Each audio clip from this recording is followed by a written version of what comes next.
엄마? 엄마가 왜 여기 있어? 경찰서 문을 열고 들어서던 순간 처음 보는 아이의 그 한마디에 내 심장은 얼어붙고 말았습니다.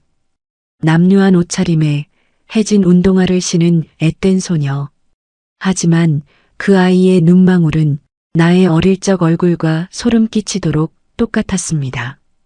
이 소녀와의 만남이 내 인생을 통째로 뒤집어 놓을 줄은 그때는 상상조차 못했습니다. 이바고 시작 전에 구독과 좋아요 부탁드리며 끝까지 함께 해주세요. 내 이름은 윤명희. 대한민국 재계를 쥐고 흔드는 굴지의 대기업, 그 정점에 서 있는 48살의 여회장입니다. 세상 사람들은 나를 피도 눈물도 없는 철의 여인이라 부릅니다. 수만 명의 직원을 거느리고 천문학적인 자금을 굴리며 그 어떤 권력자 앞에서도 단 한 번 고개를 숙여본 적 없는 독한 사냥꾼. 목표한 바는 반드시 물어뜯고야 마는 무자비한 포식자. 그것이 세상이 아는 윤명희의 진짜 모습입니다. 한남동의 100평짜리 대저택, 눈이 부시도록 화려한 크리스털 샹들리에 아래서 나는 매일 밤 최고급 와인으로 목을 축입니다. 하지만 최고급 실크 블라우스를 입고 캐비어를 삼켜도 내 혀끝에는 늘 고아원의 시큼한 쉰 보리밥 맛이 맴돌았습니다. 아무리 비싸고 두꺼운 구스다운 이불을 덮어도 내 뼛속은 한겨울 얼음장처럼 시리기만 했습니다. 침대 한가운데를 두고 늘 구석에 웅크려 자는 버릇. 그것은 40년 전 그날의 저주 때문이었습니다. 8살의 어느 봄날이었습니다. 나만 부잣집으로 입양가며 검은색 승용차에 강제로 오르던 그날. 흙먼지를 뒤집어 쓴 채 가지 말라며 내 치맛자락을 붙잡고 울부짖던 나의 반쪽, 쌍둥이 동생 수키. 내 손톱 밑에는 아직도 나를 놓치지 않으려 발버둥 치며 긁히던 동생의 핏자국이 선명하게 남아있는 것만 같습니다. 그 작은 손을, 그 핏덩이 같은 내 동생의 손을 끝내 놓쳐버렸다는 뼈저린 죄책감. 그것이 나를 이토록 잔인하고 독하게 앞만 보고 달리게 만들었는지도 모릅니다. 내가 힘이 없어서, 내가 돈이 없어서 내 동생을 버렸다는 그 한 맺힌 서름이 나를 괴물 같은 재벌 회장으로 키워낸 것입니다. 회장님, 이번 달에도 동생분의 행방은 묘연합니다. 고아원 기록이 불타버려 더 이상의 추적은 무리인 듯 싶습니다. 오늘 아침에도 비서실장의 보고는 똑같았습니다. 수십억의 돈을 쏟아붓고 대한민국 최고의 흥신소들을 다 풀어도 내 동생의 머리카락 한 올 찾을 수가 없었습니다. 억장이 무너져 내리는 것 같았습니다. 내 동생, 내 유일한 핏줄. 도대체 어디서 어떻게 살고 있길래 이토록 흔적조차 찾을 수 없는 것일까요? 살아는 있는 것인지, 밥은 굶지 않고 있는지, 아니면 이미 이 세상 사람이 아닌 것은 아닌지. 차가운 회장실 가죽 소파에 기대어 나는 소리 없는 눈물을 짐승처럼 삼켜냈습니다. 내가 수십 층 빌딩 꼭대기에서 과거의 망령에 사로잡혀 허우적대고 있을 때 내 핏줄은 세상 가장 비참한 지옥 한가운데서 홀로 피눈물을 흘리고 있었습니다. 나는 나중에야 알았습니다. 그 아이 지안이가 지난 3년간 어떤 끔찍한 시간을 홀로 버텨왔는지를 말입니다. 3년 전 지안이의 나이 겨우 15이었습니다. 세상의 전부였던 부모님이 빗길 교통사고로 한날1시에 세상을 떠난 그 끔찍한 날. 아이의 친가 친척들이라는 작자들은 장례식장 향 냄새가 채 가시기도 전에 악기로 돌변했습니다. 핏줄이라는 이름표를 단 짐승들이었습니다. 큰아빠라는 작자는 부모의 뼈가루가 식기도 전에 어린 조카를 윽박질러 집문서와 막대한 사망보험금을 모조리 자신의 통장으로 빼돌렸습니다. 고모라는 인간은 슬픔에 실신하기 직전인 어린 조카의 얼굴에 마시던 찬물을 무자비하게 끼얹으며 악다구니를 퍼부었습니다. 이 재수없는 년아, 내가 부모 잡아먹은 귀신이야. 당장 내 발로 안 기어나가. 살려주세요, 고모. 제발이요. 저 갈 데가 없어요. 청소도 하고 밥도 다 할게요. 아이는 바닥에 엎드려 피가 나도록 두 손을 비비며 매달렸습니다. 15살 어린아이가 할 수 있는 유일한 발버둥이었습니다. 하지만 인면수심의 친척들은 자비가 없었습니다. 그들은 아이의 마지막 남은 교복 셔츠와 낡은 책가방마저 현관문 밖으로 내동댕이 치고 눈앞에서 차갑게 도어락 비밀번호를 바꿔버렸습니다. 부모의 목숨값으로 받은 수억 원의 보험금으로 그들은 고급 외제차를 뽑고 명품 가방을 두르며 파티를 벌였습니다. 그들이 그렇게 악마의 축제를 벌일 때 15 어린아이는 캄캄하고 얼어붙은 세상에 홀로 버려졌습니다. 지안이는 달동네 꼭대기, 한겨울에는 수도관이 터져 얼음물이 새어 들어오고 여름에는 곰팡 내에 숨이 막히는 낡은 옥탑방으로 밀려났습니다. 한 달에 몇천 원 나오는 전기세가 무서워 아이는 캄캄한 방에서 두꺼운 점퍼를 껴입고 촛불 하나에 의지의 밤을 견뎌야 했습니다. 18살이 된 지금도 교복을 입고 친구들과 웃어야 할 그 나이에 매일 밤 편의점 구석에서 유통기한이 지난 삼각김밥으로 줄인 배를 채우며 야간 아르바이트를 전전해야 했습니다. 내가 수백만 원짜리 코스 요리를 남기고 일어설 때 내 핏줄은 그렇게 세상의 밑바닥에서 벌레처럼 짓밟히고 조롱당하고 있었던 것입니다. 그리고 바로 오늘이었습니다. 억울하게 세상을 떠난 지안이 부모님의 3주기. 아이는 밤샘 편의점 일을 마치고 퉁퉁 부은 다리를 이끌고 홀로 시외가게 납골당을 다녀오던 길이었습니다. 부모님 사진 앞에서 소리내어 울지도 못하고 눈물만 뚝뚝 흘리던 아이.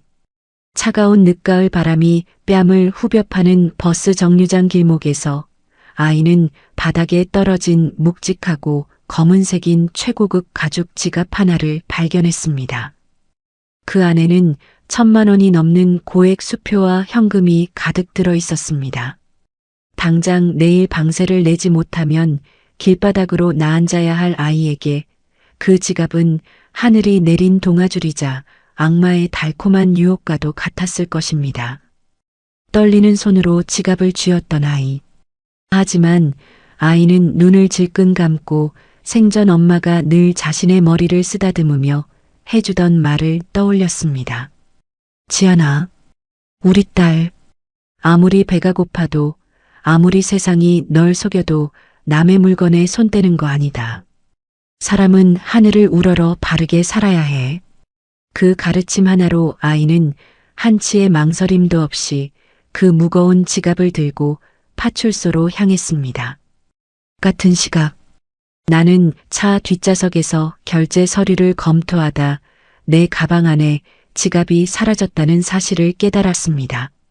순간 숨이 턱 막히며 심장이 찢어질 듯한 고통이 밀려왔습니다. 지갑 안에 든 수천만 원의 수표는 종이 조각에 불과했습니다. 내게 중요한 것은 돈이 아니었습니다. 그 지갑 깊숙한 비밀칸에는 내 목숨보다 소중한 내 심장과도 같은 물건이 들어있었기 때문입니다. 40년 전 고아원에서 동생과 마지막으로 찍은 빛바랜 흑백 사진 한 장. 사진의 뒷면에 삐뚤빼뚤한 글씨로 명의, 수키라고 적어놓은 세상에 단 한 장 남은 내 동생의 얼굴이 들어있었기 때문입니다. 그 사진을 잃어버린다는 것은 동생과의 마지막 연결고리가 끊어지는 것, 동생을 2번 다시 찾지 못하고 영원히 잃어버리는 것과 같았습니다. 나는 눈이 뒤집혀 당장 차를 돌리라고 운전기사에게 미친 듯이 소리쳤습니다. 경찰서에서 지갑을 보관하고 있다는 연락을 받았을 때 나는 다리에 힘이 풀려 그만 길바닥에 주저앉을 뻔했습니다. 떨리는 목소리로 경찰에게 애원했습니다. 사례를 톡톡히 할 테니 제발 그 지갑을 찾아준 학생을 내가 도착할 때까지 잠시만 붙잡아 달라고 신신당부했습니다. 구두굽이 부러지는 것도 모른 채 나는 거친 숨을 몰아쉬며 경찰서 문을 거칠게 밀치고 뛰어들어갔습니다. 엄마가 왜 여기 있어? 경찰서 문을 거칠게 열고 들어서던 순간 나를 보고 내뱉은 그 낯선 소녀의 한마디, 나를 엄마라 부르는 저 아이의 찢어질 듯 절박한 목소리에 나는 그 자리에 벼락이라도 맞은 듯 돌처럼 굳어버렸습니다. 경찰서 구석 의자에 웅크려 있던 소녀가 비틀거리며 내게 다가왔습니다. 한겨울에도 얇디얇은 남루한 혹겹 점퍼, 밑창이 다 달아빠져 테이프를 칭칭 감은 싸구려 운동화. 며칠을 굶은 것인지 영양실조로 쩍쩍 갈라져 피가 맺힌 아이의 입술이 파르르 떨리고 있었습니다. 하지만 내 심장을 날카로운 비수처럼 꿰뚫은 것은 아이의 그 크고 맑은 눈망울이었습니다. 차갑게 얼어붙은 경찰서 형광등 불빛 아래서 나를 향해 미친 듯이 흔들리는 저 애처로운 눈빛. 40년 전 나를 태운 양부모의 검은색 승용차가 멀어질 때 차창 밖으로 흙먼지를 뒤집어 쓴 채 울부짖던 내 쌍둥이 동생 수키. 가지 말라며 내 치맛자락을 붙잡았던 수키의 그 겁에 질린 8살의 눈망울이 눈앞에 앳된 소녀 얼굴 위로 소름 끼치도록 완벽하게 겹쳐졌습니다. 설마, 아니지? 이거 꿈인 거지? 아이는 당장이라도 쓰러질 듯 나를 향해 깡마른 두 손을 뻗었습니다. 닭똥 같은 눈물이 아이의 푹 패인 뺨을 타고 쉴 새 없이 흘러내렸습니다. 왜 이 처음 보는 18살짜리 아이가 나를 보며 죽은 제 어미라도 만난 것처럼 저토록 서럽게 우는 것일까요? 대체 이 가엾은 소녀는 누구이길래 내 어린 시절과 그리고 내가 평생을 찾아 헤맨 내 반쪽 수키와 이토록 똑같은 얼굴을 하고 있는 것일까요? 나는 숨조차 제대로 쉴 수 없었습니다. 마치 보이지 않는 거대한 운명의 소나기가 내 목을 옥죄어 오는 것 같았습니다. 학생, 나를 아느냐? 대체 내가 누구로 보이길래 나를 엄마라고 부르는 것이냐?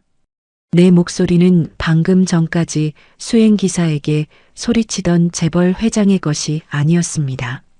마치 사시나무처럼 덜덜 떨리는 나약한 여자의 갈라진 쇳소리였습니다. 그 순간이었습니다. 책상 위에 놓여있던 내 지갑을 발견했습니다. 아이가 납골당에서 돌아오는 길에 주워 경찰서에 맡겨둔 내가 그토록 애타게 찾던 그 검은색 고급 가죽 지갑. 나는 홀린 듯이 지갑을 집어들었습니다. 그 안에 든 수천만 원의 수표는 안중에도 없었습니다. 나는 덜덜 떨리는 손으로 지갑 깊숙한 비밀칸을 열었습니다. 있었습니다. 세상에 단 한 장 남은 내 동생 수키와 고아원에서 마지막으로 찍은 빛바랜 흑백 사진. 나는 그 사진을 꺼내 들고 천천히 아이의 얼굴 옆으로 가져갔습니다. 낡은 사진 속 8살의 나와 수키. 그리고 눈앞에서 나를 보며 눈물을 쏟고 있는 18살의 이 소녀. 숨이 멎을 것만 같았습니다. 사진 속 내 쌍둥이 동생 수키의 앳된 얼굴과 눈앞의 이 아이 얼굴은 쌍둥이처럼 완벽하게 닮아 있었습니다. 유전자의 기적, 아니 핏줄이 끌어당긴 소름 끼치는 진실이 내 뼛속을 파고들었습니다. 그때였습니다. 내 손에 들린 흑백 사진을 본 아이의 커다란 눈동자가 경악으로 크게 흔들렸습니다. 아이의 핏기 없는 입술이 벌어지며 믿을 수 없다는 듯 떨리는 목소리가 터져 나왔습니다. 이거 우리 엄마 어릴 때 사진인데 아줌마가 왜 우리 엄마 사진을 가지고 있어요? 머릿속이 하얗게 비워지고 온 세상의 시간이 멈춘 것 같았습니다. 우리 엄마. 아이의 입에서 나온 그 한마디가 거대한 해일이 되어 나를 덮쳤습니다. 아이가 내 얼굴을 보고 단번에 엄마라고 착각한 이유. 그것은 내가 이 아이의 엄마인 쌍둥이 동생 수키와 머리끝부터 발끝까지 똑같은 얼굴을 가졌기 때문이었습니다. 이 남루하고 불쌍한 소녀는 이토록 비참하게 경찰서 바닥에서 떨고 있는 이 아이는 내 동생 수키의 뱃속에서 나온 핏줄이었습니다. 내가 40년을 바쳐 미친 듯이 찾았던 내 유일한 가족, 내 조카가 틀림없었습니다. 아가, 내가 수키 딸이냐? 내 엄마 이름이 수키, 윤수키란 말이냐? 나는 미친 사람처럼 지갑을 바닥에 내던지고 아이의 앙상한 양어깨를 부여잡았습니다. 아줌마가 우리 엄마를 어떻게 알아요? 아이는 내 짐승 같은 눈빛에 질려 겁을 먹고 뒷걸음질을 쳤습니다. 아이는 내 존재를, 자기 엄마에게 쌍둥이 언니가 있었다는 사실조차 전혀 모르는 눈치였습니다. 그토록 가난하고 처절하게 살면서도 수키는 차마 나를 원망하며 내 이야기를 딸에게 하지 못한 것일까요? 아니면 나를 영영 찾을 수 없을 거란 절망에 입을 닫고 살아온 것일까요? 가슴이 갈기갈기 찢겨나가는 것 같았습니다. 내 이름이 무엇이냐? 지안이요.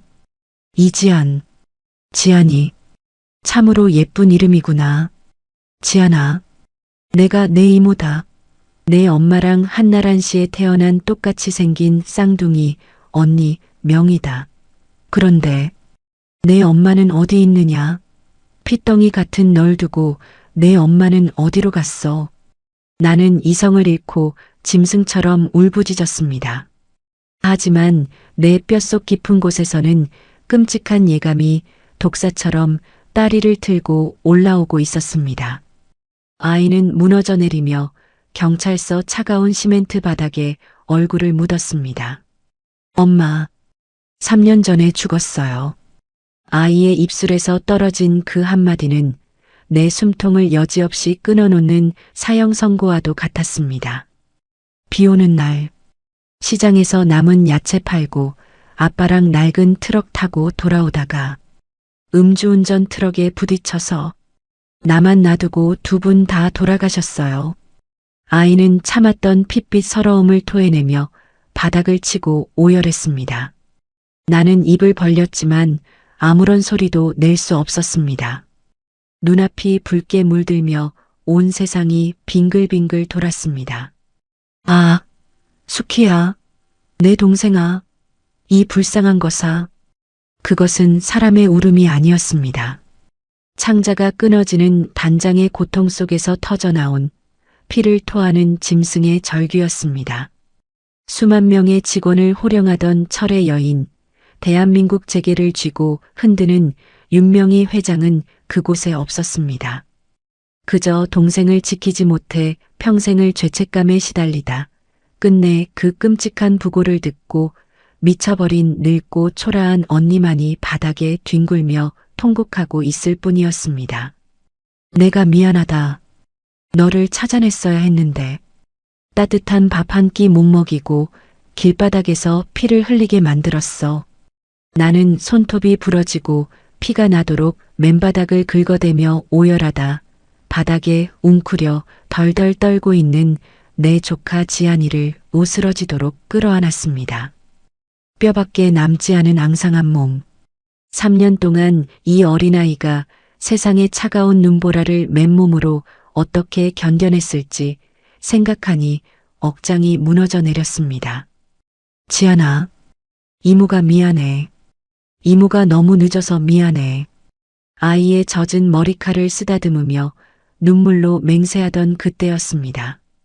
지안이를 끌어안으려 아이의 얇은 혹겹 점퍼 소매를 걷어올린 순간 내 눈에 믿을 수 없는 끔찍한 광경이 들어왔습니다. 아이의 가느다란 팔뚝과 손목에 시퍼렇게, 아니 검붉게 물든 끔찍한 멍 자국들이 빼곡하게 남아 있었습니다. 누군가에게 억지로 손목을 비틀리고 모진 매를 맞은 명백한 폭행의 흔적이었습니다. 그런데 그 멍은 예전 상처가 아니었습니다. 피부 밑으로 피가 맺힌 채 퉁퉁 부어오른 길어야 하루 이틀밖에 되지 않은 너무나 선명하고 끔찍한 상처였습니다. 그 순간 내 안에서 끓어오르던 슬픔의 용암이 순식간에 차갑게 얼어붙었습니다. 눈물이 말라붙은 자리에 지옥 밑바닥에서나 타오를 법한 시퍼런 사리가 번뜩이기 시작했습니다. 지아나, 이 시퍼런 멍들은 대체 무엇이냐? 누가 이런 짓을 한 거야? 내 차가운 질문에 아이의 큰 눈망울에 극심한 공포가 서렸습니다. 아이는 마치 눈앞에 악마라도 나타난 것처럼 덜덜 떨며 입술을 달싹였습니다. 큰아빠가, 고모가 다 뺏어갔어요. 3년 전 장례식장에서 저를 화장실에 가둬놓고 서류에 도장 안 찍으면 고아원에 팔아버리겠다고 때렸어요. 엄마 아빠 사망보험금이랑 집문서 다 들고 도망가서 저는 옥탑방으로 쫓겨났어요. 뭐라? 짐승만도 못한 것들. 내 고함에 아이는 끄끄거리며 눈물을 쏟아냈습니다. 오늘이 제 편의점 야간 알바 월급날이었어요. 큰아빠가 그걸 귀신같이 알고 편의점 뒷골목으로 찾아와서 돈 안 내놓으면 죽여버리겠다고 제 팔을 비틀고 짓밟았어요.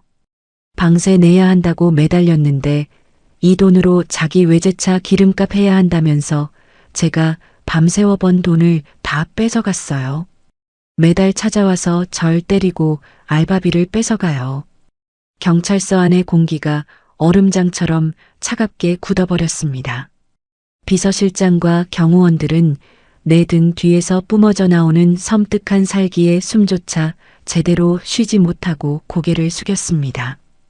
큰아빠, 고모, 핏줄이라는 가면을 쓴 악귀들, 내 동생 수키의 피와 살을 뜯어먹고 집과 보험금을 훔쳐간 것도 모자라 15살짜리 내 조카를 옥탑방으로 쫓아내고 3년이 지난 지금까지 매달 찾아와 핏덩이 같은 아이의 알바비마저 뜯어먹고 폭행을 일삼는 거머리 같은 버러지들.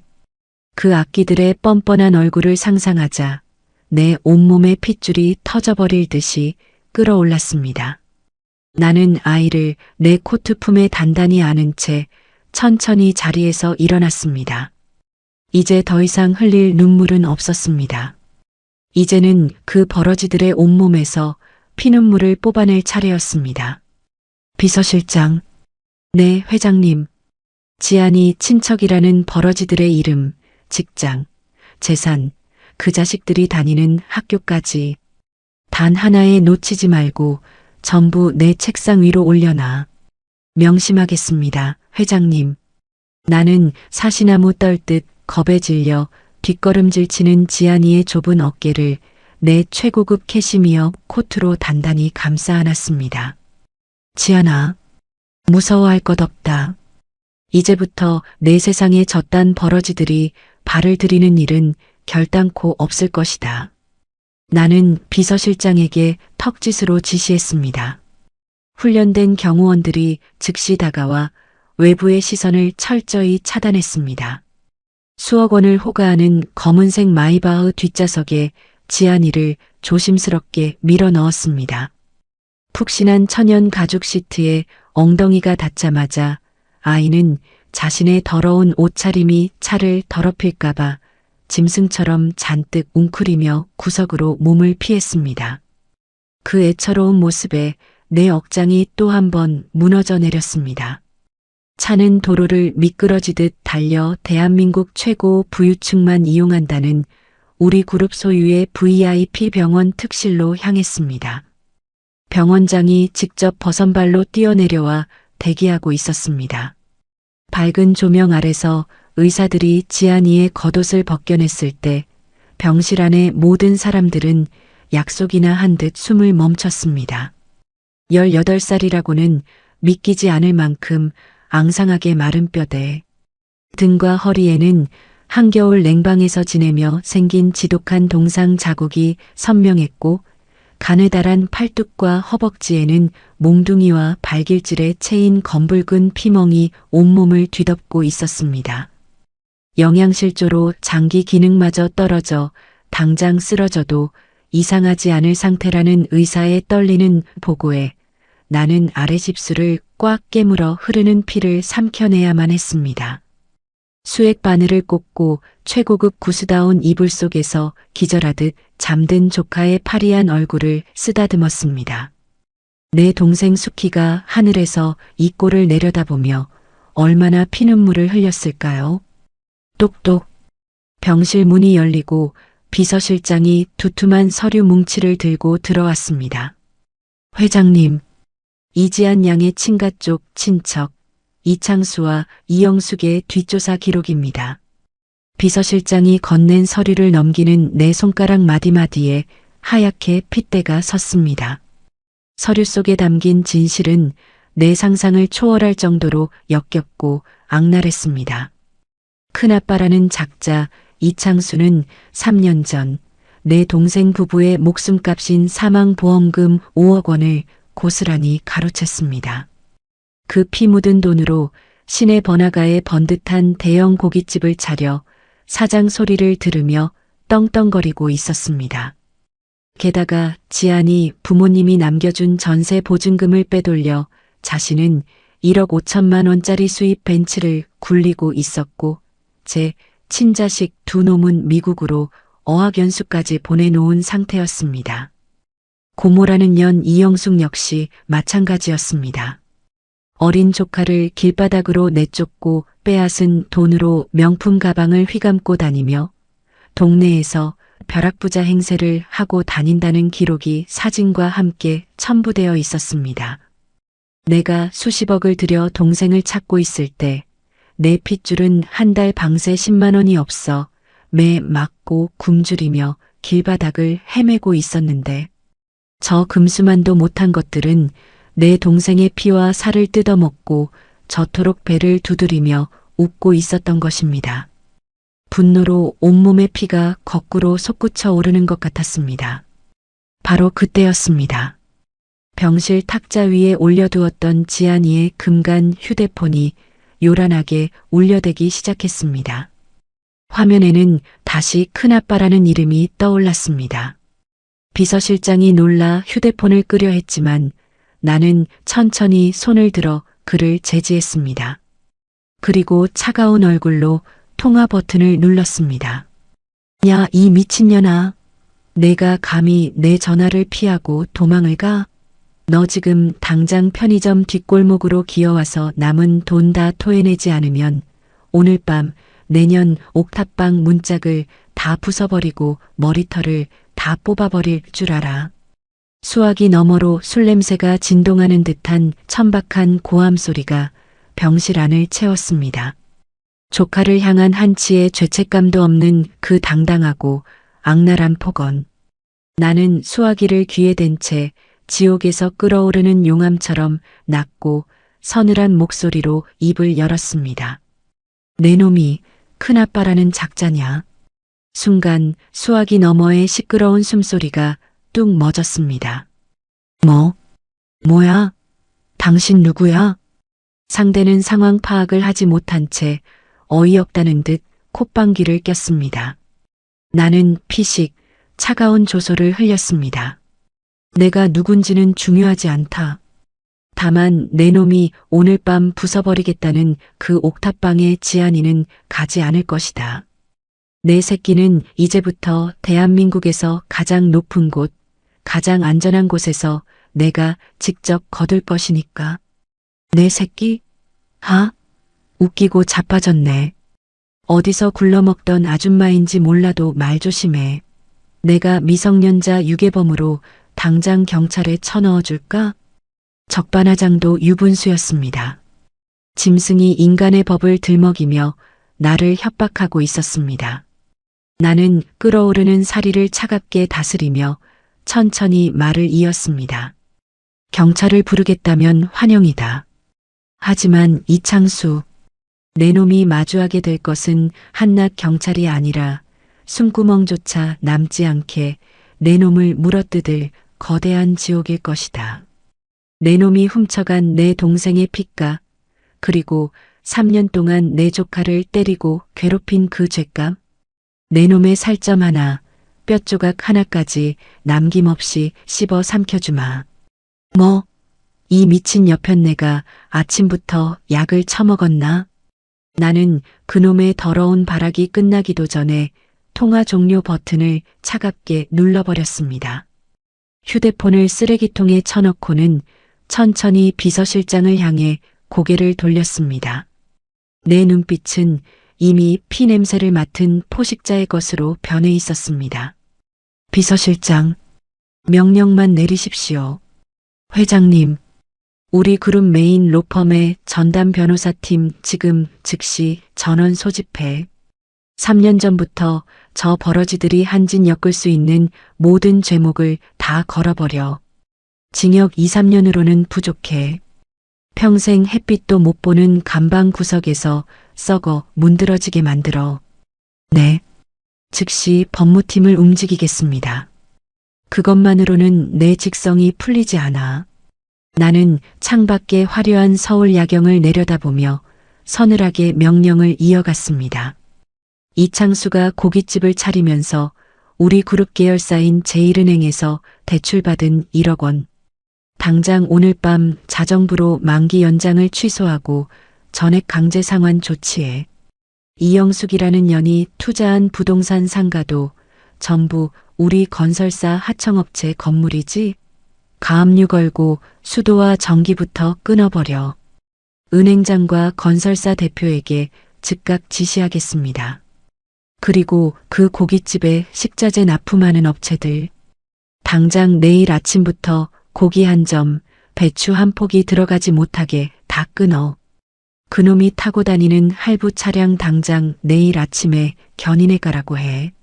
내 입에서 떨어지는 명령 하나하나가 거대한 태풍이 되어 저들의 숨통을 조이는 밧줄로 변해가고 있었습니다. 재벌이 힘을 쓰면 세상이 어떻게 변하는지 권력을 쥔 자가 작정하고 누군가를 짓밟으려 할 때 그 말로가 얼마나 처참하고 잔인한지. 나는 세상에서 가장 우아하고 무자비한 방법으로 그놈들의 삶을 완벽하게 찢어밟길 작정이었습니다. 회장님, 모든 준비를 마쳤습니다.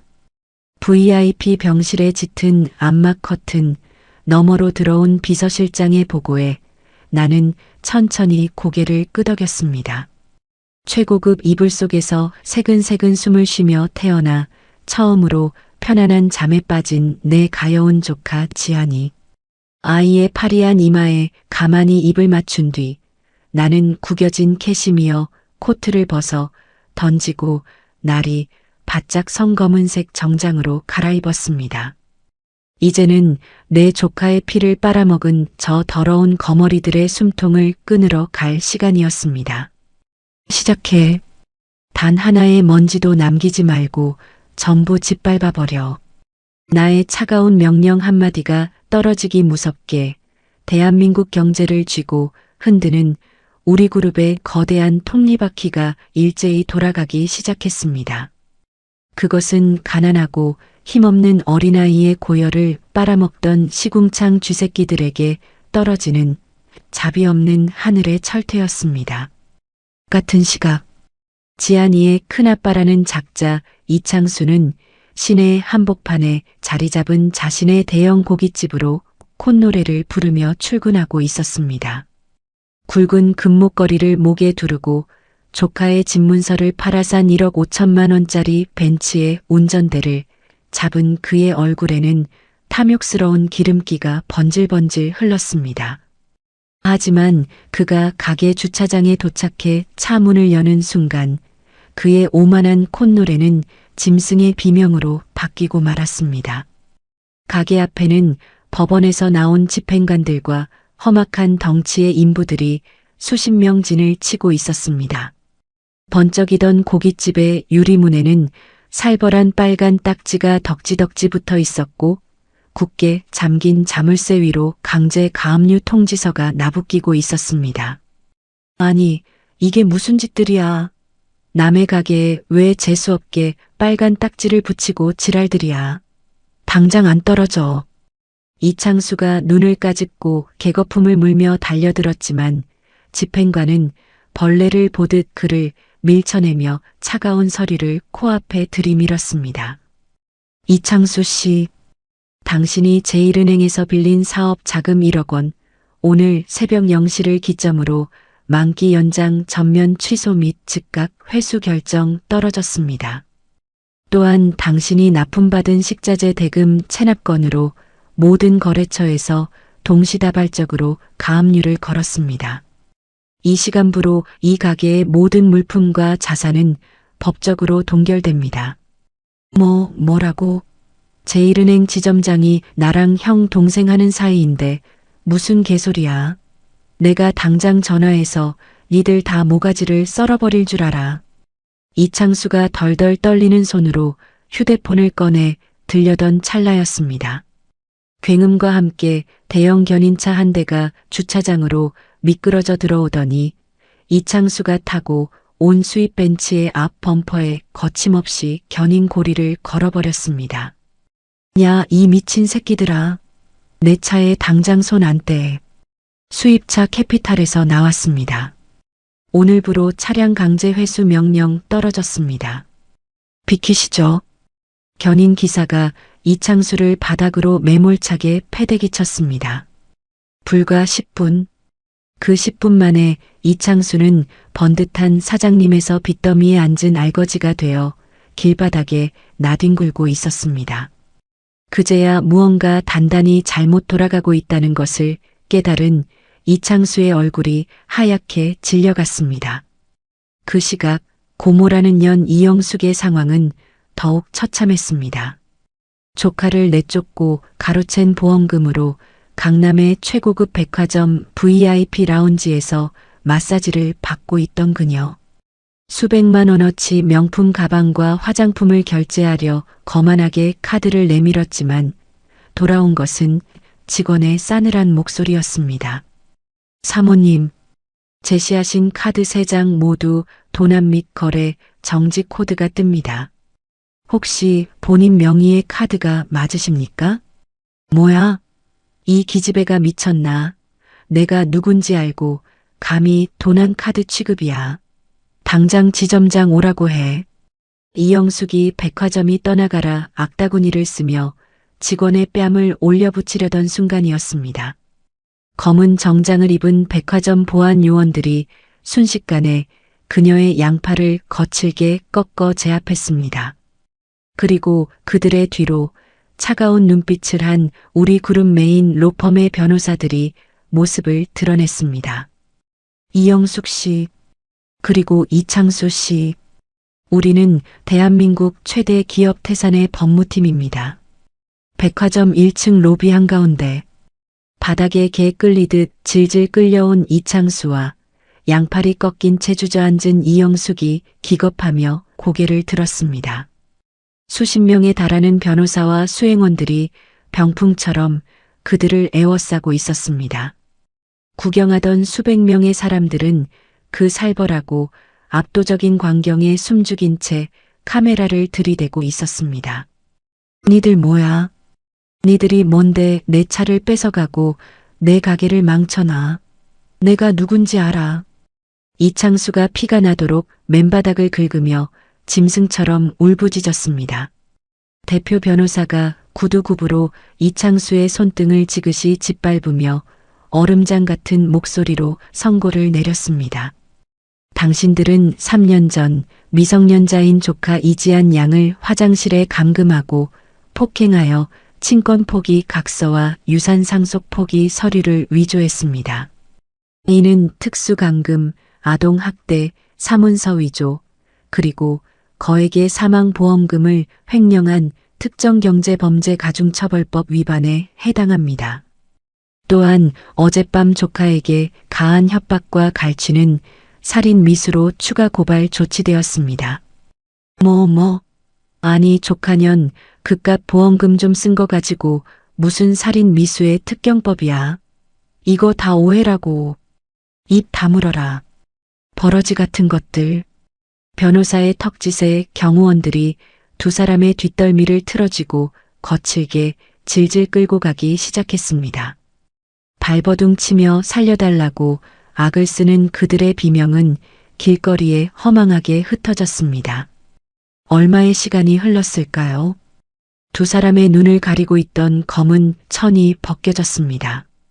그곳은 구름 위를 떠 있는 듯한 착각을 불러일으키는 대한민국에서 가장 높은 빌딩의 꼭대기층. 우리 그룹의 거대한 회장실이었습니다. 수백 평의 아득한 공간, 대리석 바닥에 서늘한 냉기에 이창수와 이영숙은 사시나무처럼 덜덜 떨며 엎드려 있었습니다. 그들은 자신들이 도대체 어떤 거대한 권력의 심기를 거스른 것인지 짐작조차 하지 못한 채 눈물과 콧물을 쏟으며 바닥에 머리를 찍고 애원하기 시작했습니다. 회장님, 뉘신지 모르오나 저희가 죽을 죄를 지었습니다. 그깟 족하년 빚이 얼마인지는 몰라도 저희가 당장 몸을 팔아서라도 갚겠습니다. 제발 목숨만 살려주십시오. 맞습니다요.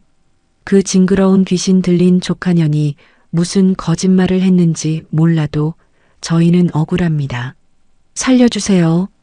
그 입에서 끝까지 조카를 향한 독사가 뿜어져 나오는 것을 들으며 나는 천천히 육중한 가죽 의자를 돌렸습니다. 또각또각 내 최고급 수제화의 구두 굽소리가 회장실의 정막을 날카롭게 찢었습니다. 나는 엎드려 있는 그 짐승들의 눈앞까지 다가가 서늘하게 멈춰 섰습니다. 어젯밤 전화통으로 나를 미친 여편네라 부르던 그 기백은 다 어디로 갔느냐? 내 차가운 목소리에 이창수의 어깨가 벼락을 맞은 듯 튕겨 올랐습니다. 그는 경악에 찬 얼굴로 천천히 고개를 들어 나를 올려다보았습니다.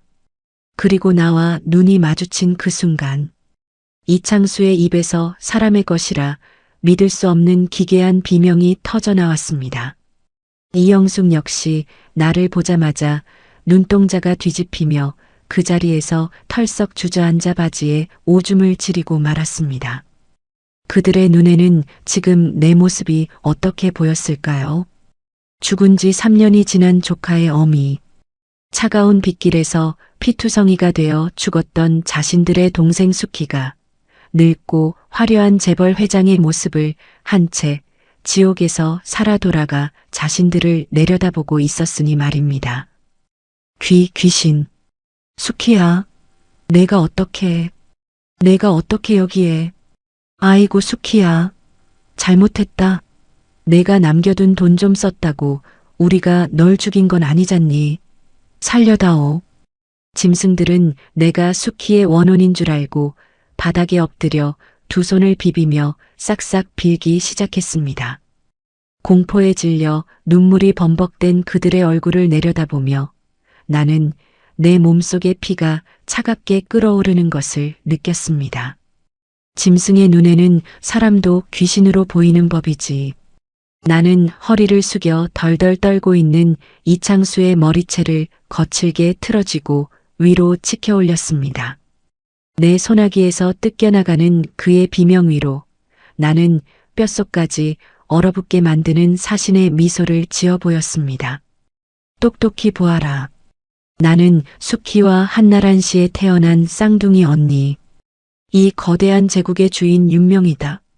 순간 이창수와 이영숙의 숨통이 컥하고 막히며 동공이 터질 듯 팽창했습니다. 3년 전 너희들이 내 조카의 목에 칼을 들이밀고 지옥으로 밀어넣은 그날, 너희들은 단순히 돈을 훔친 것이 아니다. 내 동생의 영혼을 찢었고 대한민국의 경제를 쥐고 흔드는 나의 영린을 건드린 것이다. 나는 머리채를 잡은 손에 힘을 더 주며 그들의 귓가에 뱀처럼 차갑게 속삭였습니다. 돈으로 뺏을 수 있는 건 오늘 아침에 다 끝났다. 이제부터는 내 놈들의 가죽을 벗기고 뼈를 깎아 세상에서 가장 고통스럽게 피눈물을 흘리는 진짜 지옥을 보여주마. 절망의 늪에 빠진 벌레들의 비명이 아득한 회장실 천장에 메아리치기 시작했습니다. 우리가 죽이려는 놈들입니다. 제발 한 번만, 딱 한 번만 목숨만 살려주십시오. 내 발밑에 엎드려 개처럼 지저대는 저 비루한 목소리를 들으며 나는 서늘한 조소를 삼켰습니다. 내 조카의 피를 빨아먹고 호의호식하던 저 더러운 입술에서 이제 와서 자비라는 단어가 나오다니요. 짐승에게는 자비가 아니라 몽둥이가 필요한 법입니다. 이제 저들의 가장 소중한 것을 내 손으로 직접 하나씩 뜯어낼 차례였습니다. 그것이 진정한 지옥의 시작일 테니까요. 살려달라. 내 조카가 캄캄한 옥탑방에서 배를 고르며 살려달라 빌었을 때 너희들은 그 아이의 뺨을 올려붙였다지. 그런데 감히 내 앞에서 살려달라는 소리가 그 주둥이로 기어나오느냐. 내 차가운 호통에 이창수와 이영숙은 사시나무 떨듯 몸을 웅크렸습니다. 그때였습니다. 공포에 질려 눈동자가 뒤집히던 고모 이영숙이 갑자기 옆에 엎드린 이창수의 멱살을 잡고 악다구니를 쓰기 시작했습니다. 회장님, 저는 억울합니다. 저 오빠라는 인간이 시키는 대로 했을 뿐입니다요. 지안이 부모 죽자마자 애를 화장실에 가두고 때린 것도 저 인간이고 보험금 가로채서 고깃집 차린 것도 저 인간입니다. 저는 그저 불쌍한 년이 시키는 대로 한 죄밖에 없습니다. 이 미친년이 돌았나?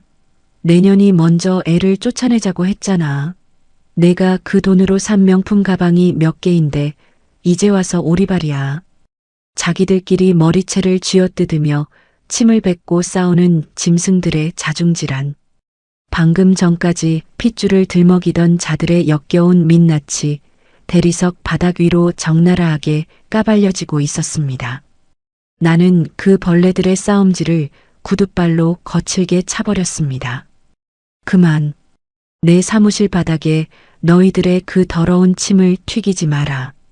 내 한마디에 두 인간은 헉하고 숨을 들이마시며 다시 바닥에 납작 엎드렸습니다.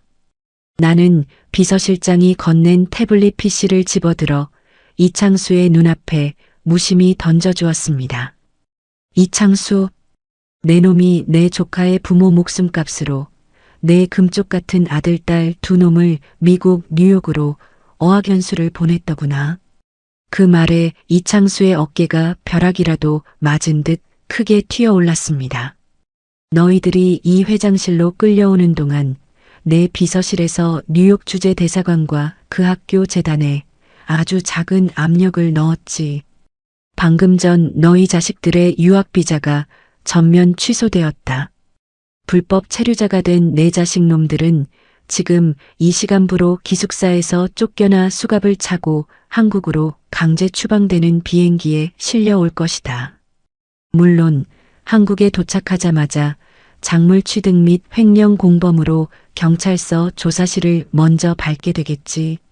안 됩니다.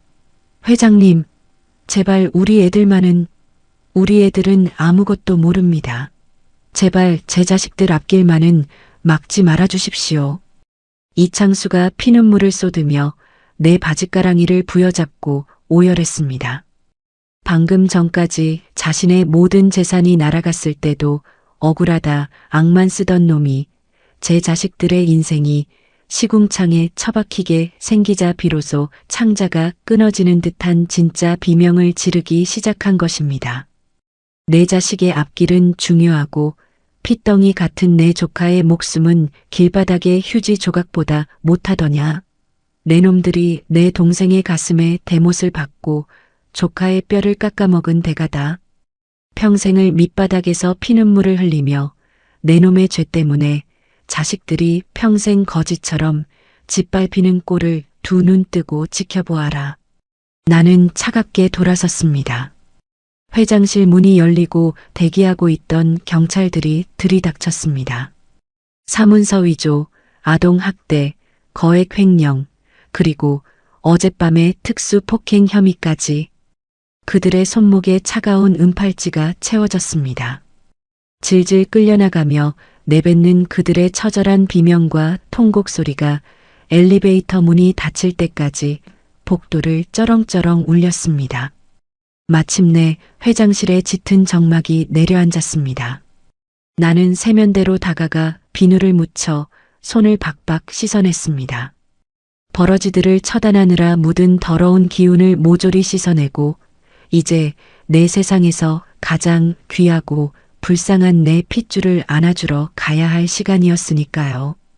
병원 특실로 돌아왔을 때 병실 안에는 따뜻한 온기와 함께 고소한 전복 미역국 냄새가 은은하게 퍼져 있었습니다. 조심스럽게 문을 열고 들어가자 하얀 환자복을 입은 지안이가 침대 헤드에 기대어 멍한 눈으로 창밖을 바라보고 있었습니다. 지안아. 내 부름에 아이의 작은 어깨가 화들짝 놀라며 움츠러들었습니다. 누군가 다가오기만 해도 매를 맞을까 두려워 반사적으로 몸을 피하는 저 가엾은 습관. 나는 눈시울이 뜨거워지는 것을 참으며 아이의 침대 곁으로 다가가 앉았습니다. 이모, 정말 이모 맞아요? 저 이거 꿈꾸고 있는 거 아니죠? 나중에 깨고 나면 또 캄캄한 옥탑방인 거 아니죠? 아이가 부르튼 손가락을 뻗어 내 옷소매를 조심스럽게 쥐었습니다. 당장이라도 허공으로 사라질 신기루를 잡듯 조심스러운 그 손길에 나는 아이의 두 손을 내 뺨으로 가져가 깊이 비볐습니다. 꿈이 아니란다. 지안아, 이모가 널 그 지옥에 혼자 둬서 정말 미안해. 이제 다 끝났어. 너를 괴롭히던 그 악당들은 이제 평생 감옥에서 썩으며 벌을 받을 거야. 다시는 이 세상 그 누구도 내 털끝 하나 건드리지 못하게 이모가 다 막아줄 거야. 내 뺨을 타고 흐른 눈물이 아이의 마른 손등을 적셨습니다. 지안이의 커다란 눈망울에서도 쉴 새 없이 맑은 눈물이 쏟아져 내렸습니다. 3년이라는 끔찍한 시간 동안 짐승들 틈에서 숨죽여 울어야 했던 아이가 비로소 내 품에 안겨 어린아이처럼 목 놓아 엉엉 울기 시작했습니다. 나는 아이를 달래어 식탁 앞에 앉혔습니다. 최고급 한우가 듬뿍 들어간 미역국과 김이 모락모락 나는 하얀 쌀밥, 그리고 부드러운 생선구이가 차려져 있었습니다. 매일 밤 편의점 구석에서 유통기한이 지난 차가운 삼각김밥으로 줄인 배를 채웠을 내 조카. 지안이는 숟가락을 쥘 힘조차 없는 듯 손을 덜덜 떨고 있었습니다. 나는 직접 숟가락을 들어 따뜻한 국물에 밥을 말아 아이의 입가로 가져갔습니다. 자, 천천히 씹어 삼키렴. 며칠을 굶었으니 갑자기 먹으면 체할 수 있어. 아이가 조심스럽게 밥술을 입에 넣고 오물거리기 시작했습니다. 따뜻한 밥이 식도로 넘어가는 순간 아이는 다시 한번 서러운 눈물을 툭툭 흘렸습니다. 엄마가 너무 보고 싶어요, 이모. 그래, 내 새끼. 많이 먹어라.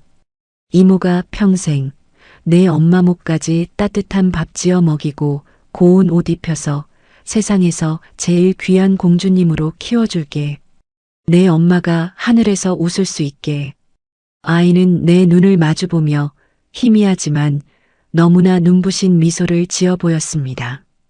3년 만에 처음으로 아이의 얼굴에 피어난 온기였습니다. 그렇게 식사를 마친 뒤 아이가 문득 생각났다는 듯 다급한 목소리로 내 소매를 끌어당겼습니다. 이모, 내일 우리 엄마 납골당에 꼭 가야 해요. 납골당? 그래. 안 그래도 당장 내일 아침에 내 엄마, 내 동생 수키를 보러 갈 참이었다. 그런데 무슨 급한 일이라도 있는 것이냐? 아이의 얼굴에 다시금 짙은 그늘이 내려앉았습니다. 지안이는 고개를 푹 숙인 채 떨리는 목소리로 끔찍한 진실을 털어놓았습니다. 그게요. 납골당 관리비가 1년에 100만 원인데 큰아빠랑 고모가 엄마 아빠 사망보험금은 다 가져가 놓고 그 돈은 한 푼도 안 냈어요. 제가 알바비 모아서 내려고 했는데 매달 큰아빠가 와서 뺏어가는 바람에 내일까지 밀린 체납 관리비를 내지 않으면 우리 엄마 아빠 유골함 꺼내서 무연고 공동묘지에 버리겠다고 어제 낭골당에서 연락이 왔어요. 그 말을 듣는 순간 내 머릿속에서 시퍼런 불꽃이 튀어올랐습니다. 뭐라고? 5억 원이 넘는 내 동생의 목숨값을 훔쳐다 외제차를 끌고 명품을 두른 그 개만도 못한 버러지들이 정작 내 동생의 뼈가루가 모셔진 납골장 자릿에 단돈 100만 원을 내지 않아 그 귀한 유골을 길바닥에 내버려지게 만들었다고? 차갑게 식어가는 듯했던 내 가슴속 분노의 화산이 다시금 거대한 폭발을 일으키며 용암을 뿜어내기 시작했습니다. 이창수, 이영숙, 감옥에 쳐넣는 것만으로는 부족한 짐승들이었습니다. 내가 그들의 살가죽을 벗겨 광화문 내거리에 매달지 않은 것을 천추의 한으로 여기게 만들어줄 참이었습니다. 지안아, 걱정하지 마라. 당장 내일 아침 이 이모가 대한민국에서 가장 화려하고 거대한 리무진을 끌고 가서 내 엄마를 모셔올 것이다. 감히 내 동생의 뼈가루를 길바닥에 버리려 해? 그 납골당 전체를 내가 사버리는 한이 있어도 내 엄마는 세상에서 가장 높은 곳에 모실 거야. 나는 창밖의 어두운 밤하늘을 올려다보며 두 주먹을 피가 나도록 꽉 쥐었습니다. 수키야, 조금만 기다려라. 언니가 간다.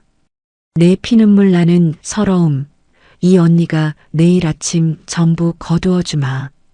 그깟 무연고 유골함 당장 빼버려.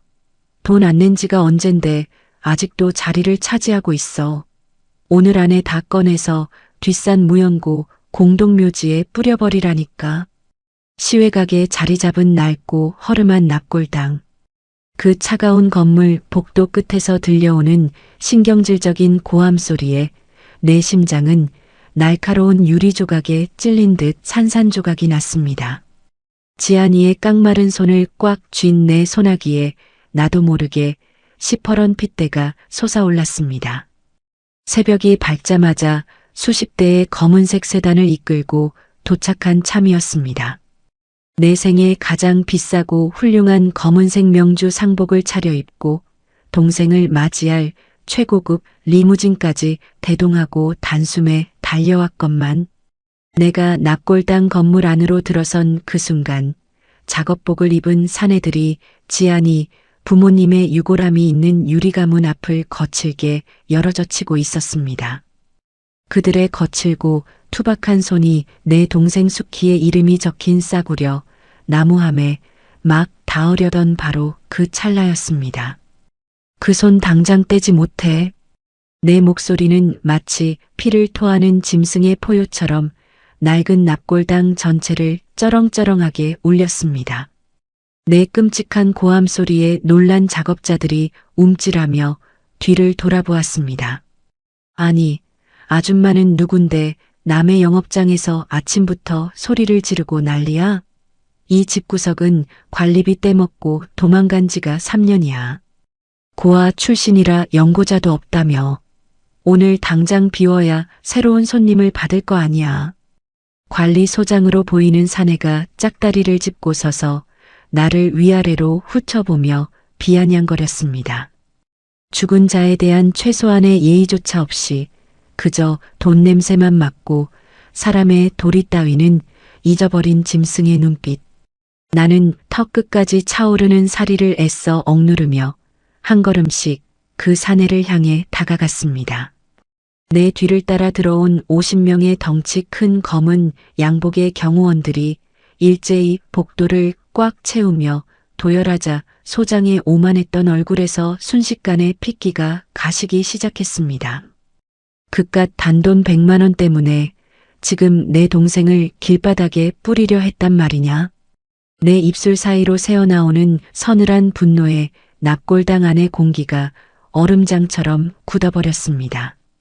나는 곁에 선 비서실장을 향해 차갑게 턱짓을 했습니다. 비서실장, 밀린 관리비가 3년치 100만 원이라고 했지. 네, 회장님. 비서실장이 들고 있던 서류 가방을 열더니 빳빳한 5만 원권 현금 다발 수십 개를 꺼내어 소장의 가슴팍을 향해 무자비하게 집어 던졌습니다.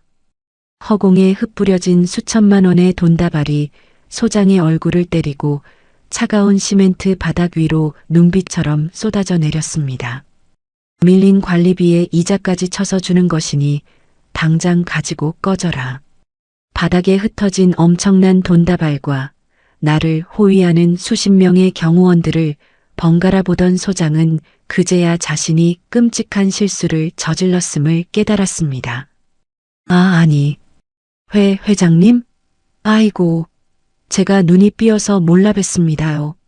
저 죽은 고인분이 회장님 동생분인 줄 꿈에도 몰랐습니다요. 제발 용서해 주십시오. 사색이 된 소장이 바닥에 납작 엎드려 돈다발을 주워 담지도 못한 채 두 손을 비비며 싹싹 빌기 시작했습니다. 하지만 나는 벌레를 보듯 그를 차갑게 밀쳐내고 천천히 발걸음을 옮겼습니다. 그리고 내 동생 수키가 3년 동안 갇혀있던 유리가문 앞에 섰습니다. 햇빛 한 줌 들어오지 않는 캄캄하고 습한 구석 자리. 사람들이 지나다니며 무심코 발길질을 치는 가장 밑바닥, 제일 싸구려 하단 칸이었습니다. 통풍이 되지 않아 곰팡이가 쓸어가는 조잡한 나무함. 그 위에는 색이 다 바랜 싸구려, 조화 한 송이조차 제대로 꽂혀 있지 않았습니다. 수키야, 내 동생, 내 반쪽아. 나무함에 적힌 고 윤수키라는 세 글자를 보는 순간 억지로 버티고 있던 내 두 다리의 힘이 속절없이 풀려버렸습니다. 나는 차가운 대리석 바닥에 털썩 무릎을 꿇고 말았습니다. 이토록 캄캄하고 추운 곳에서 너는 지난 3년간 얼마나 언니를 원망하며 울었을까? 살아서도 시장 바닥에서 억척스럽게 뼈가 부서져라 일만 하더니 죽어서도 이 차가운 시멘트 바닥에서 편히 잠들지 못하고 이리저리 짐승들에게 치이고 있었구나. 수십억을 들여 널 찾겠다고 호언장담했던 이 못난 언니는 내가 이 어둠 속에서 버려질 위기에 처할 때까지 따뜻한 밥을 삼키고 있었구나. 아, 수키야, 내가 잘못했다. 내가 미안하다. 눈이라도 편히 감고 죽었느냐, 이 불쌍한 것아.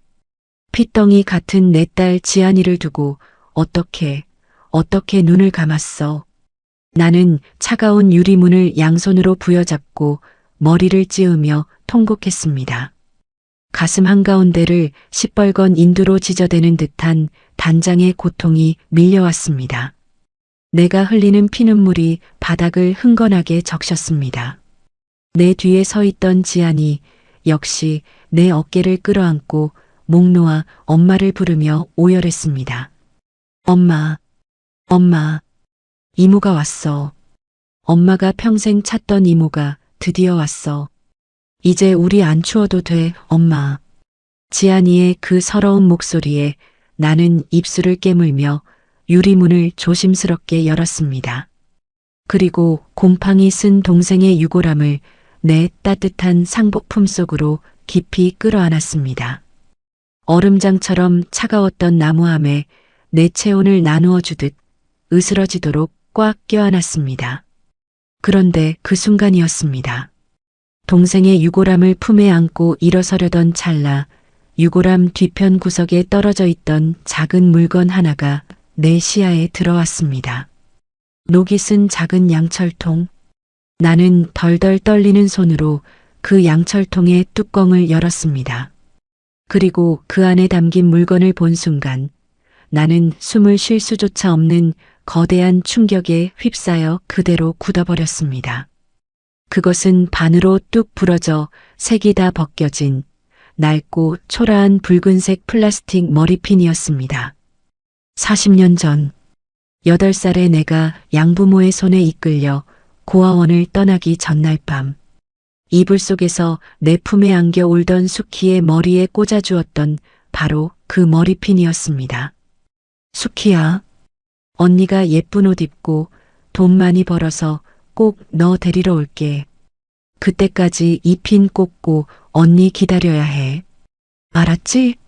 내가 울면서 건네주었던 그 싸구려 머리핀을 동생은 40년이라는 그 길고 가혹한 세월 동안 단 한 번도 버리지 않고 품에 안고 살았던 것입니다. 시장 바닥에서 야채를 팔며 손발이 부르틀 때도 교통사고로 피투성이가 되어 숨을 거두는 마지막 순간까지도 동생은 나를 원망한 것이 아니라 언니가 데리러 오겠다는 그 약속 하나만을 가슴에 품고 이 낡은 머리핀을 생명줄처럼 쥐고 있었던 것입니다. 심지어 지안이조차 알지 못했던 동생 혼자만의 지독한 기다림이었습니다. 아이고 세상에. 수키야, 내가 이 몹쓸 언니를 끝까지 기다렸구나. 원망도 안 하고 날 기다렸어. 나는 그 부러진 붉은 머리핀을 내 가슴팍에 쥐고 미친 사람처럼 바닥을 뒹굴며 오열했습니다. 하늘이 무너지고 땅이 꺼지는 듯한 한 해 폭발이었습니다. 수십 년의 세월 동안 켜켜이 쌓인 미안함과 그리움, 그리고 동생의 그 지독한 사랑이 내 온몸의 핏줄을 갈기갈기 찢어놓는 것 같았습니다. 얼마의 시간이 지났을까요? 눈물이 말라붙어 피가 나올 때쯤 나는 지안이의 부축을 받으며 비틀거리며 자리에서 일어났습니다. 내 품에는 여전히 동생의 유골함이 세상 무엇보다 소중한 보물처럼 단단히 안겨 있었습니다. 나는 붉게 충혈된 눈으로, 그러나 세상 그 어떤 권력자보다도 단호하고 서늘한 눈빛으로 허공을 응시했습니다. 비서실장, 네, 회장님, 당장 내 동생 부부를 모셔라. 우리 그룹에서 관리하는 최고급 VIP 전용 추모공원. 그곳에서도 가장 햇빛이 잘 들고 꽃이 아름답게 피는 정중앙 명당으로 세상에서 가장 화려하게 모실 것이다. 나는 동생의 유골함에 뺨을 비비며 나지막이 속삭였습니다. 수키야, 가자. 이제 이런 캄캄하고 냄새나는 곳에서 떨지 않아도 돼. 언니가 세상에서 제일 좋은 집으로 널 모실게. 내 딸 지안이도 언니가 목숨을 바쳐서라도 지켜줄 테니. 이제는 푹 쉬어라. 내가 납골당 문을 나서자 도열에 있던 수십 명의 경호원과 비서진들이 일제히 허리를 굽혀 90도로 인사를 올렸습니다. 눈이 부시도록 화창한 아침 햇살 아래 길게 늘어선 검은색 최고급 세단과 거대한 리무진이 내 동생을 맞이할 준비를 마치고 있었습니다. 초라하게 짓밟혔던 고아 출신 시장 상인 윤숙희는 죽은 지 3년 만에 대한민국 최고 재벌 그룹 회장의 유일한 혈육이자 가장 귀한 안주인으로서 세상에서 가장 화려한 장례 행렬의 주인공이 되었습니다. 차에 오르기 전 나는 부러진 붉은 머리핀을 쥔 손에 힘을 주며 서늘하게 중얼거렸습니다.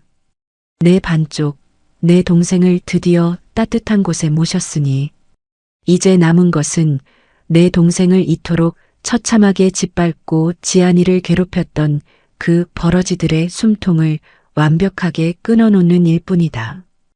유치장에 처박힌 그놈들의 재판장으로 기어이 쫓아가 주마.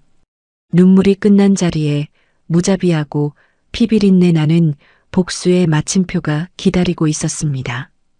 존경하는 재판장님, 피고인들은 불의의 사고로 고아가 된 조카를 거두려다 순간의 경제적 궁핍과 유혹에 빠져 어리석은 실수를 저질렀을 뿐입니다. 핏덩이 같은 조카를 사랑하는 마음만큼은 진심이었으니 그 얄팍한 혈육의 정을 보아부디 넓은 아량으로 선처를 베풀어 주시길 엎드려 읍소합니다.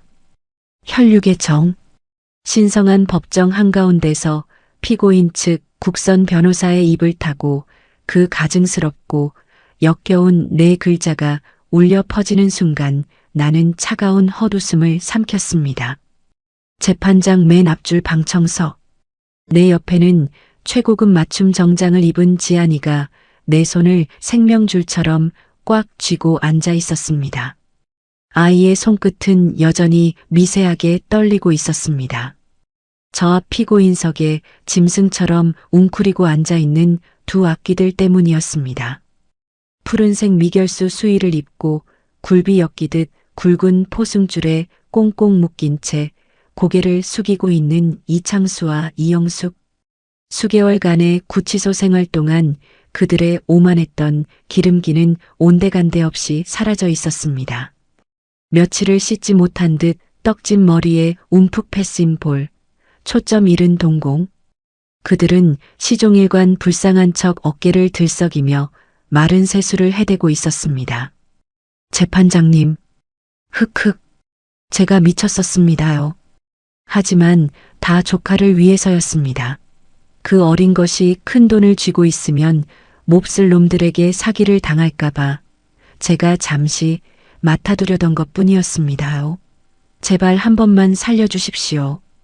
제가 당장 나가서 막노동을 해서라도 우리 불쌍한 지안이 돈을 갚겠습니다. 이창수가 콧물까지 흘려가며 재판석을 향해 이마를 찧었습니다. 이영숙 역시 바닥에 엎드려 악어의 눈물을 쥐어짜냈습니다. 조카의 피를 빨아 외제차를 굴리던 짐승들이 법의 심판대 앞에서는 한없이 나약하고 불쌍한 소시민인 척 연극을 하고 있었습니다. 재판장 안에 웅성거리는 탄식이 번졌습니다. 방청객들 몇몇은 저들의 천연덕스러운 연기에 속아 동정 어린 눈빛을 보내기까지 했습니다. 지안이가 숨이 막히는 듯 내 손을 더 강하게 쥐었습니다.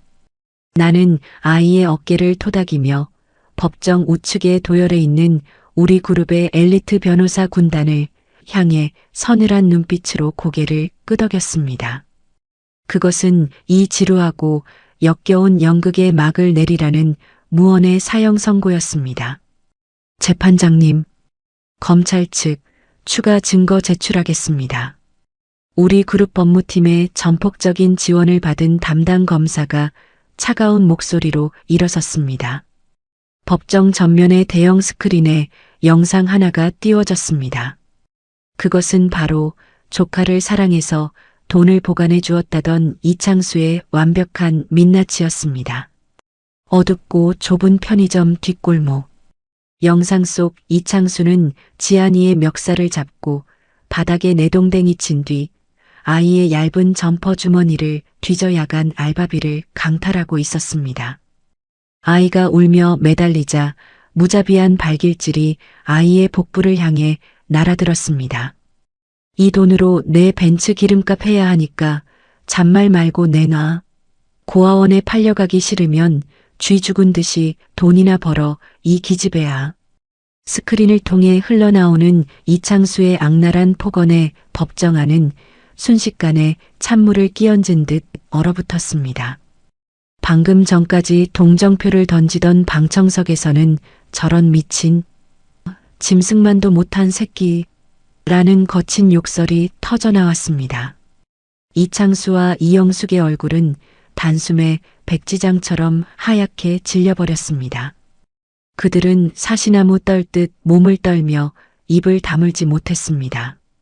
보시다시피 피고인들은 미성년자인 피해자를 상습적으로 폭행하고 갈취했습니다. 조카를 사랑했다는 변명은 철저한 기만이며 반성의 여지가 전혀 없는 파렴치한 범죄자들입니다. 검사의 날카로운 지적에 피고인 측 변호사는 당황하며 다급히 자리에서 일어났습니다. 재판장님, 피고인들의 죄가 무거운 것은 사실이나 피고인 이창수에게는 부양해야 할 어린 자식들이 있습니다. 현재 타국에서 유학 중인 그 어린 학생들의 앞길을 보아서라도 법정 최고형만큼은 면해 주시길 간곡히 호소합니다. 애비가 감옥에서 썩는다면 그 자식들의 인생은 누가 책임진단 말입니까? 법정의 공기가 다시 팽팽하게 당겨졌습니다. 그래, 자식. 저 짐승들에게 남은 유일한 희망이자 마지막 아킬레스건. 나는 그 순간을 기다려왔다는 듯 천천히 입술 끝을 올려 섬뜩한 미소를 지었습니다. 재판장님, 검사가 다시 마이크를 잡았습니다. 피고인 측은 부양해야 할 자식들을 핑계로 선처를 호소하고 있으나 방금 전 인천공항을 통해 피고인의 자녀 2명이 미국에서 강제 추방되어 입국했습니다. 그리고 검사의 말이 채 끝나기도 전에 굳게 닫혀있던 법정 뒷문이 육중한 소리를 내며 열렸습니다. 모두의 시선이 문 쪽을 향했습니다. 그곳에는 사복 경찰들의 손에 양팔이 붙들린 채 덜덜 떨며 걸어 들어오는 20대 초반의 젊은 남녀가 있었습니다. 명품 패딩을 걸치고 있었지만 그들의 양손에는 차가운 쇠고랑이 채워져 있었습니다. 피고인 이창수의 금쪽 같은 아들과 딸이었습니다. 아, 아빠 이게 대체 무슨 일이야? 왜 우리가 수갑을 차야 해? 내 유학 비자가 왜 취소된 거냐고. 자식들의 울부짖음에 피고인석에 앉아있던 이창수의 눈동자가 터질 듯 팽창했습니다. 그는 마치 귀신이라도 본 사람처럼 포승줄에 묶인 몸을 일으켜 세우려다 바닥에 처박혔습니다. 안 돼. 안 돼. 우리 애들은 안 돼. 우리 애들이 왜 수갑을 차고 있어. 당장 내 새끼들 손에서 저 수갑 못 풀어. 피고인의 자녀들은 피해자 이지한 양의 사망보험금을 횡령한 자금으로 불법적인 해외 체류와 호화 생활을 누린 바 범죄 수익 은닉 및 작물 취득 혐의의 공범으로 방금 전 긴급 체포되어 조사를 받기 위해 이송 중이었습니다. 검사의 건조한 선고가 떨어지자 이창수는 짐승처럼 컥컥대며 숨을 헐떡였습니다. 평생을 바쳐 훔친 돈으로 호의호식하게 만들었던 제 자식들이 졸지에 범죄자가 되어 수갑을 차고 제 눈앞에 나타난 것입니다. 그는 바닥을 기어나와 방청석 맨 앞줄에 앉아 있는 나를 향해 피가 나도록 이마를 찍기 시작했습니다. 회장님, 명의 회장님, 제가 잘못했습니다. 제가 그 불쌍한 수키의 돈을 훔쳤고 제가 지안이를 때렸습니다. 다 제 죄입니다. 제발 제 자식들 앞길만은 막지 말아 주십시오. 제발 우리 애들만은 살려주세요. 자식들이 보는 앞에서 바닥에 코를 박고 오줌을 지리며 애원하는 애비의 비참한 꼴. 나는 그런 이창수를 무기질적인 시선으로 내려다보며 단 한마디를 입술 밖으로 툭 던졌습니다. 내 자식의 목숨은 그리도 귀하고 내 동생과 내 조카의 목숨은 길바닥의 먼지보다 못하더냐. 내 차가운 한마디에 이창수는 입을 떡 벌린 채 그대로 얼어붙었습니다. 내가 훔친 내 동생의 핏값, 내가 내 조카의 눈에서 뽑아낸 피눈물, 그 대가는 내 놈 혼자 감옥에서 몇 년 썩는 것으로 끝날 가벼운 것이 아니다. 내 놈의 더러운 탐욕 때문에 내 자식들마저 평생 범죄자라는 주홍글씨를 달고 세상의 가장 비참한 밑바닥에서 벌레처럼 짓밟히게 될 것이다. 그것이 내가 내 핏줄을 건드린 대가다. 법정 안에는 오직 이창수와 이영숙 일가의 찢어질 듯한 통곡 소리만이 가득 찼습니다. 탕, 탕, 탕. 정적이 흐르는 법정 안으로 재판장의 무거운 망치 소리가 3번 울려 퍼졌습니다. 주문. 피고인 이창수에게 징역 15년을 선고한다. 아울러 횡령한 사망보험금 전액 반환 및 피해자에 대한 특별징벌적 손해배상금 20억 원을 확정한다. 피고인 이영숙에게 징역 10년을 선고한다. 징역 15년. 그리고 수십억에 달하는 천문학적인 배상금. 그들의 전 재산을 다 팔아도 갚을 수 없는 빚더미. 이제 그들은 감옥에서 평생을 썩어야 했고 그들이 그토록 아끼던 자식들은 부모가 남긴 수십억의 빚을 떠안은 채 전가자가 되어 평생을 숨어 살아야만 할 것입니다. 완벽하고도 자비 없는 그들 영혼까지 산산조각 내는 통쾌한 파멸이었습니다. 경찰들에 의해 개 끌리듯 질질 끌려나가는 이창수와 이영숙. 그들은 법정 문이 닫히는 마지막 순간까지도 피를 토하며 살려달라 울부짖었지만 나는 그 역겨운 소리에 단 한 번도 뒤돌아보지 않았습니다. 이모. 내 옆에서 굳어있던 지안이가 마침내 깊은 안도의 한숨을 내쉬며 내 품으로 쓰러지듯 안겨왔습니다. 끝났다, 지안아. 다 끝났어. 그 악기들은 두 번 다시 세상의 빛을 보지 못할 거야. 나는 아이의 따뜻한 등을 다독이며 천천히 자리에서 일어났습니다. 길고 지독했던 복수의 끝. 법정의 차가운 문을 열고 밖으로 나서자 눈이 부시도록 찬란한 봄 햇살이 나와 지안이의 어깨 위로 쏟아져 내리고 있었습니다.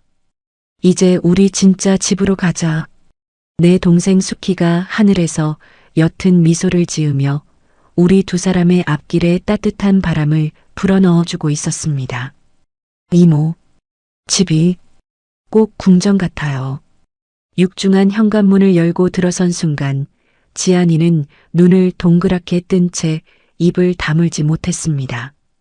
눈이 부시게 반짝이는 크리스털 샹들리에 발소리조차 흡수해버리는 두꺼운 최고급 카펫, 그리고 온 집안을 채우는 은은하고 따뜻한 온기. 지안아, 이리 와보렴. 나는 조심스럽게 걷는 아이의 손을 이끌고 햇살이 가장 잘 드는 남향의 큰 방으로 데려갔습니다. 그곳은 내가 지난 며칠 동안 최고급 가구와 포근한 파스텔 톤의 침구, 그리고 18살 소녀에게 어울리는 예쁜 옷들로 빈틈없이 채워놓은 방이었습니다. 이제부터 이곳이 내 방이다. 한겨울에 수도관이 터져 얼음물에 손을 담글 일도, 전기세 몇천 원이 무서워 캄캄한 어둠 속에서 촛불을 켤 일도, 누군가 문을 부수고 들어올까 밤새워 문고리를 잡고 떨 일도 없을 거야. 내가 원한다면 온종일 불을 켜놓아도 좋고 배가 부를 때까지 매일매일 최고급 고기 반찬을 먹어도 좋아. 이모가 널 세상에서 가장 귀한 공주님으로 살게 해줄 거야. 내 말에 지안이의 커다란 눈망울에 다시금 맑은 눈물이 차올랐습니다. 아이는 내 품에 안겨 마치 둥지를 찾은 어린 새처럼 내 가슴에 얼굴을 묻었습니다. 고마워요, 이모. 저 진짜 정말로 그 옥탑방에서 얼어 죽고 싶을 만큼 힘들었는데 이모가 저 지옥에서 꺼내주셨어요. 우리 엄마가 하늘에서 절 불쌍하게 여겨서 이모를 보내주신 것 같아요. 그래, 내 엄마가 나를 부른 게야. 이 몹쓸 언니, 이젠 죄 좀 그만 짓고 핏덩이 같은 내 딸이나 따뜻하게 거두라고. 그렇게 하늘에서 나를 부른 게지. 나는 아이의 마른 등을 다독이며 따뜻한 눈물을 흘렸습니다. 피비린내 나는 폭풍 같았던 복수가 끝난 자리, 텅 비어있던 내 가슴 한구석에 비로소 사람의 온기가 채워지는 것 같았습니다. 그날 밤, 지안이가 따뜻한 침대에서 새근새근 잠든 것을 확인한 뒤 나는 홀로 거실 소파에 앉아 탁자 위에 놓인 물건 하나를 물끄러미 바라보았습니다. 며칠 전 낡은 납골당에서 챙겨왔던 색이 바랜 채 반으로 부러진 붉은 머리핀, 동생 수키가 숨을 거두는 마지막 순간까지 품고 있었던 40년 전의 그 가슴 시린 약속이었습니다. 수키야, 내가 나를 이렇게 뼈저리게 기다렸는데 이 미련한 언니는 널 바로 곁에 두고도 찾지를 못했구나. 머리핀을 매만지며 소리 죽여 눈물을 삼키고 있을 때였습니다. 거실의 어둠을 가르고 조심스러운 발소리가 들리더니 지안이가 쭈뼛거리며 다가왔습니다. 자다 깬 듯 부스스한 얼굴의 아이는 소파에 앉아 우는 내 모습을 보더니 내 곁으로 다가와 작은 손으로 내 눈물을 조심스럽게 닦아주었습니다. 안 자고 왜 나왔어? 방이 낯설어서 잠이 안 오니? 이모 우는 소리가 들려서요. 이모, 우리 엄마 때문에 우는 거죠? 나는 붉어진 눈시울을 애써 감추며 고개를 끄덕였습니다. 지안이는 탁자 위에 놓인 붉은 머리핀을 가만히 내려다보더니 아주 작지만 떨리는 목소리로 입을 열었습니다. 이모, 저 사실은 경찰서에서 이모 처음 봤을 때 진짜로 엄마가 살아 돌아오신 줄 알았어요. 엄마한테 쌍둥이 언니가 있다는 건 꿈에도 몰랐거든요. 엄마는 자기가 고아여서 세상에 핏줄 하나 없다고 늘 말했으니까요. 그래, 내 엄마가 차마 그 험한 세상 살면서 자기 입으로 날 원망하며 말하지 못했겠지. 언니라는 년이 고아원에 저만 버려두고 도망갔으니 얼마나 밉고 사무쳤겠어. 아니요, 이모. 원망한 게 아니었어요. 지안이의 다급한 목소리에 나는 천천히 고개를 들었습니다. 아이는 손가락을 꼼지락거리며 어릴 적 가슴속에 묻어두었던 엄마와의 기억 조각을 꺼내놓기 시작했습니다. 제가 아주 어릴 때였어요. 엄마가 밤마다 저 낡은 붉은 머리핀을 손에 꼭 쥐고 기도를 했어요. 그래서 제가 물어봤거든요. 엄마, 그 핀을 준 소중한 사람이면 우리가 먼저 찾으러 가면 안 되냐고요. 그랬더니 엄마가 제 입을 막으면서 고개를 저었어요. 지안이의 맑은 눈망울에서 굵은 눈물방울이 뚝뚝 떨어지기 시작했습니다. 지안아, 이 핀을 준 사람은 지금쯤 구름 위에서 가장 빛나고 아름다운 백조가 되어 있을 거야. 그런데 엄마는 시장 바닥에서 매일 생선 피나 무치는 냄새나는 초라한 오리잖아. 만약 엄마가 그 사람을 찾아가서 불쑥 나타나면 그 사람의 그 하얗고 예쁜 깃털에 내 흙탕물만 튀기게 될 거야. 나는 내 소중한 사람이 사람들한테 손가락질 받는 거 절대 싫어. 그 사람이 어디선가 따뜻한 밥 먹으면서 남부럽지 않게 훌륭하게 살고 있을 테니 엄마는 평생 못 만나도 배부르고 행복해라고요. 지안이의 그 한마디 한마디가 거대한 도끼가 되어 내 가슴 한가운데를 무참히 찍어내렸습니다. 동생은 나를 원망해서 찾지 않은 것이 아니었습니다. 어쩌면 내가 부잣집으로 입양을 갔으니 아주 훌륭하고 높은 사람이 되었을 것이라 짐작하고 시장 바닥에서 허드렛 일을 하는 자신의 초라한 처지가 혹여나 성공한 언니의 앞길에 짐이 될까봐 스스로 핏줄을 끊어내고 숨었던 것입니다. 심지어 자신의 친딸인 지안이에게조차 내 존재를 영원한 비밀로 묻어둔 채 말입니다. 아이고, 아이고 세상에. 수키야, 이 바보 천치 같은 기집애야. 내가 초라하긴 왜 초라해. 내가 흙탕물을 튀기긴 왜 튀겨. 이 못난 언니가 너 하나 찾으려고 평생을 피눈물 흘리며 미친년처럼 살았는데 널 호강시켜주려고 그 악착을 떨었는데 이 불쌍한 거사. 나는 붉은 머리핀을 내 가슴팍에 쥐고 짐승처럼 바닥을 뒹굴며 오열했습니다. 하늘이 무너지고 땅이 꺼지는 듯한 한 해 폭발이었습니다. 수십 년의 세월 동안 켜켜이 쌓인 뼈저린 회한과 동생의 그 눈물겨운 희생이 내 온몸의 핏줄을 갈기갈기 찢어놓는 것 같았습니다. 내 옆에서 지안이도 함께 무릎을 꿇고 눈물을 쏟아냈습니다. 아이의 작고 따뜻한 두 팔이 내 어깨를 뒤에서 꽉 끌어안았습니다. 울지 마요, 이모. 엄마는 진짜로 한 번도 이모 원망한 적 없어요. 이모가 이렇게 절 찾아주신 거 알면 하늘에서 제일 기뻐하실 거예요. 엄마가 그토록 지켜주려 했던 이모의 그 예쁜 삶, 이제 제가 옆에서 계속 지켜드릴게요. 그 말에 나는 참았던 숨을 토해내며 아이의 손을 굳게 쥐었습니다. 피는 물보다 진하고 그 어떤 모진 세월과 처절한 비밀조차도 우리 자매의 핏줄을 끊어낼 수는 없었습니다. 다음 날 아침, 나와 지안이는 최고급 세단에 올라 세상에서 가장 햇빛이 잘 들고 꽃이 아름답게 피는 VIP 추모공원으로 향했습니다. 푸른 잔디와 눈부신 대리석으로 꾸며진 가장 넓고 높은 곳. 그 중앙에 새롭게 이장한 내 동생 수키의 유골함이 고이 모셔져 있었습니다. 나는 동생의 묘비 앞에 세상에서 가장 크고 아름다운 새하얀 국화꽃 다발을 내려놓았습니다. 지안이도 내 옆에 나란히 서서 두 손을 모으고 눈을 감았습니다. 살랑이는 맑은 봄바람이 우리 두 사람의 뺨을 다정하게 쓰다듬고 지나갔습니다. 마치 수키가 하늘에서 내려와 우리를 안아주는 것처럼 뺨에 닿는 바람의 온기가 한없이 따스했습니다. 수키야. 나는 묘비를 향해 천천히 그리고 떨리는 입술을 열었습니다. 내가 나를 위해 평생을 숨어 살면서 남겨둔 이 귀한 보물, 우리 지안이. 이 언니가 내 목숨을 바쳐서 지켜낼 테니 이제는 너도 미안해하지 말고 편히 쉬어라. 다시는 춥지 않게, 다시는 눈물 흘리지 않게 이 언니가 내 딸 세상에서 제일 귀한 공주님으로 키울게.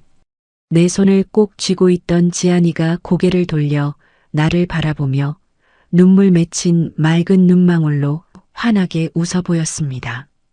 그리고는 내 귓가에 조용히 그러나 세상 어떤 말보다 묵직하고 깊은 한마디를 속삭였습니다. 고마워요. 이모. 나는 떨리는 입술을 꽉 깨물며 지안이의 작은 어깨를 내 품으로 깊이, 아주 깊이 끌어안았습니다. 하늘을 올려다보니 뭉게구름 사이로 동생 수키의 환한 미소가 번져가는 듯 했습니다. 눈물이 말라붙은 자리에는 눈부신 희망이 피어나고 있었습니다. 우리 두 사람의 맞잡은 손은 이제 두 번 다시 서로를 놓지 않을 것입니다. 남겨진 국화 한 송이처럼 시들었던 내 인생에도 마침내 따뜻한 진짜 봄이 찾아왔습니다.